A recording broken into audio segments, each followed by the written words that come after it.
Shalom, sobat pecinta kebenaran dimanapun Anda berada. Bagaimana kabarnya?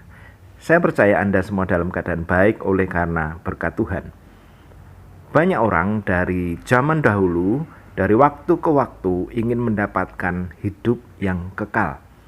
Mereka mencarinya dengan segala upaya, walaupun dalam ketidakpastian dan ketidakjelasan tentang hidup yang kekal sesungguhnya. Seperti apakah hidup kekal? Bisakah kita mendapatkannya dan bagaimana kita memperolehnya? Akan kita jawab bersama dalam video ini. Untuk itu simak terus sampai selesai dan dapatkan berkatnya. Yesus Kristus dalam Perjanjian Baru banyak mewahyukan tentang hidup yang kekal. Bisa kita jumpai di dalam keempat Injil. Juga kita mendapatkan kebenaran tentang hidup yang kekal dalam surat kiriman Rasul Paulus maupun surat Petrus dan surat Yohanes. Memahami tentang makna hidup yang kekal bukanlah hal yang mudah dan tidak bisa didapatkan di luar Yesus Kristus karena ialah Sang Hidup.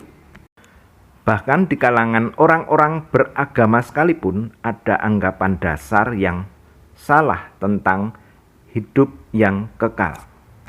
Dalam Matius pasal 19 ayat 16 sampai ke 26 ada seorang muda yang kaya yang beranggapan salah tentang hidup yang kekal.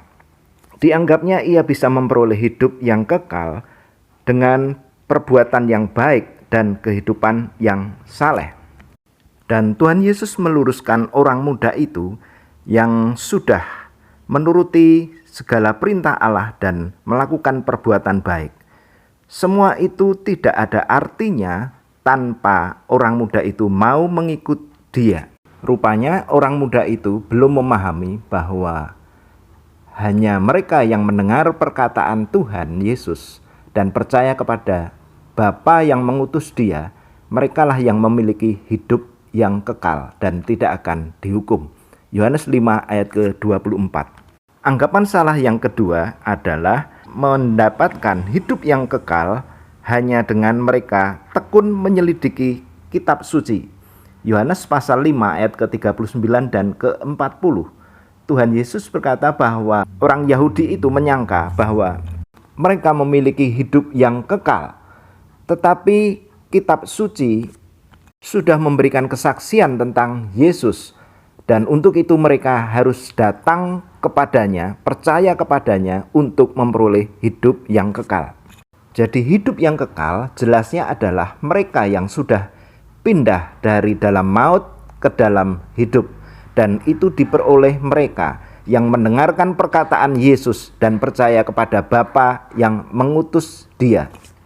Sobat pecinta kebenaran, selanjutnya Tuhan Yesus menekankan bahwa hidup yang kekal bukanlah sekedar hidup yang tanpa akhir atau hidup untuk selama-lamanya. Jelasnya hidup yang kekal merupakan suatu kualitas hidup yang kita terima sebagai orang percaya ketika kita mengambil bagian oleh hakikat hidup Allah melalui Kristus. Artinya kita mau hidup di dalam Kristus, hidup di dalam kebenaran, hidup di dalam firman Tuhan. Dalam Perjanjian Baru, hidup yang kekal digambarkan sebagai suatu realitas kehidupan rohani pada masa kini. Yohanes 5 ayat ke-24.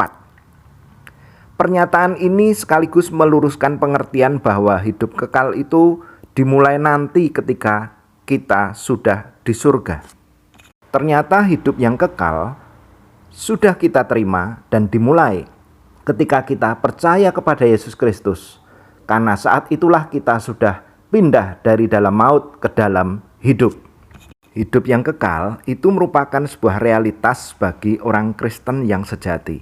Mengapa demikian? Karena hidup yang kekal juga berarti suatu persekutuan dan persatuan yang hidup dengan Kristus.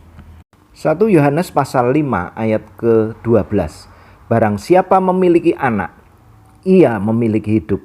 Barang siapa tidak memiliki anak, ia tidak memiliki hidup. Pada dasarnya tidak ada hidup yang kekal terlepas dari persekutuan dengan Dia. Yohanes pasal 10 ayat ke-27. Domba-dombaku mendengarkan suaraku dan aku mengenal mereka dan mereka mengikut aku. Kita sebagai domba-dombanya mengenal suaranya dengan jelas dan pergi mengikutinya. Dan yang kedua, hidup yang kekal berarti kita berpengharapan yang pasti di masa depan. Hidup yang kekal dikaitkan dengan kedatangan Kristus untuk umatnya yang setia. Dalam Yohanes 14, Yesus berjanji bahwa ia akan datang kembali dan membawa kita ke tempatnya, supaya di mana ia berada, kita pun juga berada. Dalam surat Titus pasal 1 ayat kedua juga menasihati kita agar kita hidup berpengharapan terhadap hidup yang kekal itu.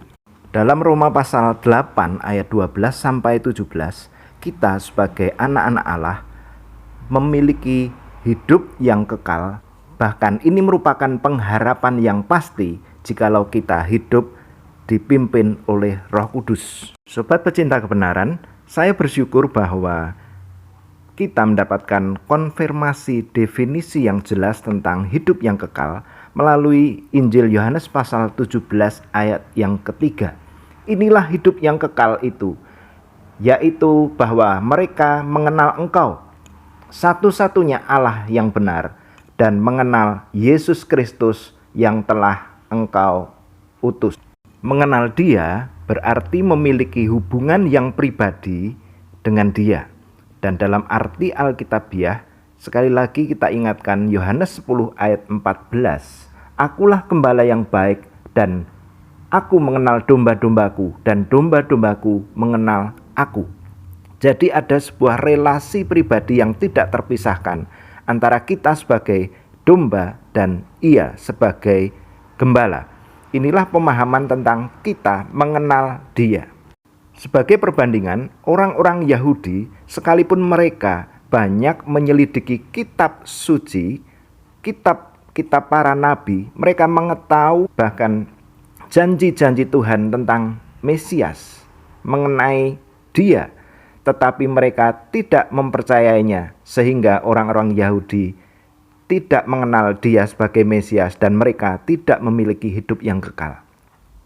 Sobat pecinta kebenaran, kita bersyukur karena Tuhan sudah melawat kita dan Ia sudah memberikan pengertian tentang hidup yang kekal, dan puji Tuhan kita memiliki hidup yang kekal tinggal di dalam Dia.